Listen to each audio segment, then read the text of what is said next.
निशांत भद्रेश्वर आपले लातूरचे प्रतिनिधी आपल्या सोबत आहेत। निशांत, सगळा घटनाक्रम सांगाल की नेमकं काय घडलं मुख्यमंत्री निघाल्यापासून ते आतापर्यंत? हॅलो निशांत, आवाज पोहोचतोय? हॅलो निशांत, आवाज पोहोचतोय? हॅलो निशांतांचा आवाज आपल्यापर्यंत पोहोचू शकत नाहीये, परंतु त्यांच्याकडून आपण जाणून घेण्याचा प्रयत्न करू की नेमकं काय काय घडलं। याआधी सुद्धा तिथल्या स्थानिक पत्रकारांनी दिलेल्या माहितीनुसार मुख्यमंत्री तिथून निघाले आणि अवघ्या 15व्या मिनिटालाच हा अपघात झालाय। उड्डाण केल्यानंतर अवघा 1.5 मिनिट झाला असेल आणि तेव्हाच हे हेलिकॉप्टर जमिनीवरती खाली कोसळलं।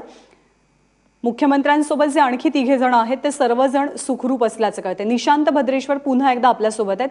निशांत, पूर्ण घटनाक्रम मुख्यमंत्री निघाल्यापासून आतापर्यंत नेमकं काय घडलंय?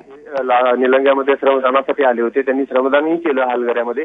त्यानंतर औरादवरून ते निलंग्याच्या शिवाजी महाविद्यालयासमोरचं जे प्रांगण आहे त्या प्रांगणातल्या हेलिकॉप्टरमध्ये बसले। ज्यावेळेस हेलिकॉप्टर हे 60 ते 70 फुटाच्या आसपास गेलं होतं त्यावेळेस त्याला अचानक हेलकावे खायला सुरुवात केली आणि ते खाली आलं। खाली येताना बाजूला उभे असलेला जो विद्युत पूल आहे त्या विद्युत पूलला हेलिकॉप्टरची पंखाची धडक बसली आणि त्यामुळे ते हेलिकॉप्टर तिथेच कोसळलं।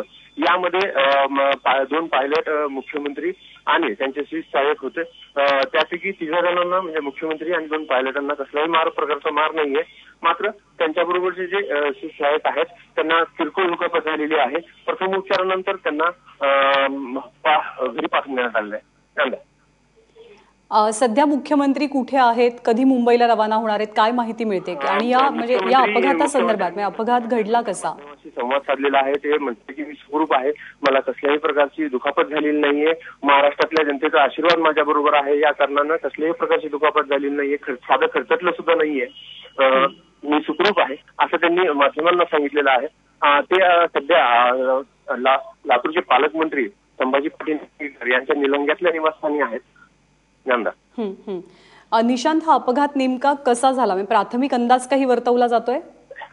ज्या पद्धतीने हेलिकॉप्टर एकदम ज्यावेळेस त्याने टेक ऑफ केलं होतं त्याच्यामध्ये व्हायब्रेशन जास्त त्याच्यामध्ये जाणवलं आणि त्यानंतर हेलिकॉप्टर पुढच्या काही क्षणातच कोसळलं।